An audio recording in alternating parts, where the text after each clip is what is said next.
Jesaja 1 vers 11 tot 18. Wat het ek aan julle baie offers, vra die Here? Ek is sat vir die brandoffers van ramme en die vet van voerbeeste, die bloed van bulle en lammers en bokke staan my nie aan nie. As julle kom om voor my te verskyn, weet julle gevra om my voorhoof te kom vertrap. Moenie langer julle nuttelose offergawes bring nie. Ek het 'n afskie van julle wierookoffers, nuwe maansfeeste, sabbatsvieringe, die uitroep van feesdae. Ek verdra nie feesvieringe met onreg saam nie. Julle nuwe maansfeeste en feesgetye haat ek. Hulle is vir my 'n las, ek is moeg daarvoor.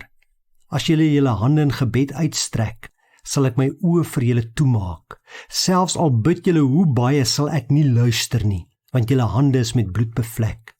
Was julle, reinig julle, moenie voor my verskyn as julle verkeerd gedoen het nie. Hou op met kwaad doen. Leer om weer goed te doen. Sorg dat daar reg geskied. Gaan die verdrukker tee. Laat reg geskied aan die weeskinders. Behartig die regsaake van die weduwees. Kom tog, laat ons die saak uitmaak, sê die Here. Al was julle skarlakenrooi van sonde, julle sal wit word soos sneeu. Al was julle purperrooi, julle sal wit word soos wol.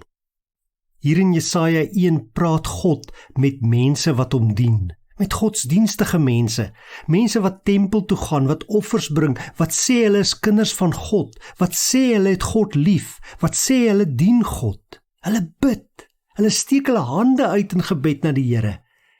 En die Here sê 'n vreeslike ding vir hulle. Hy sê, ek is moeg vir julle godsdiens.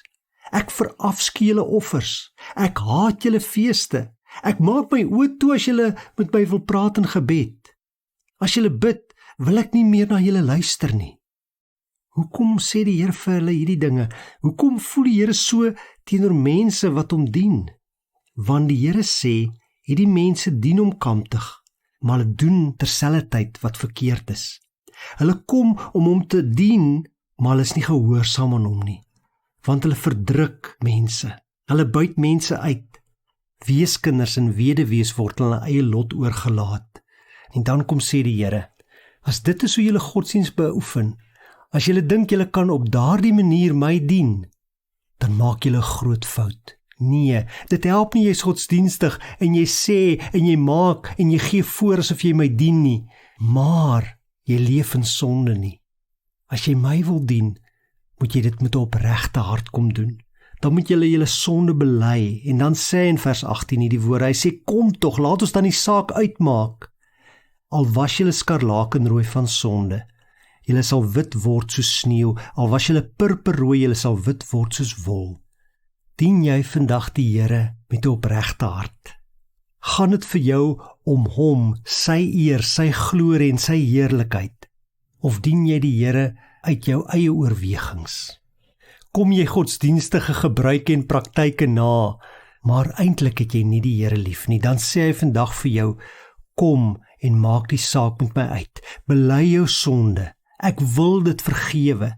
Ek wil jou 'n nuwe mens maak, maar dan moet jy in alle opregtheid jou skuld, jou sonde voor my bely.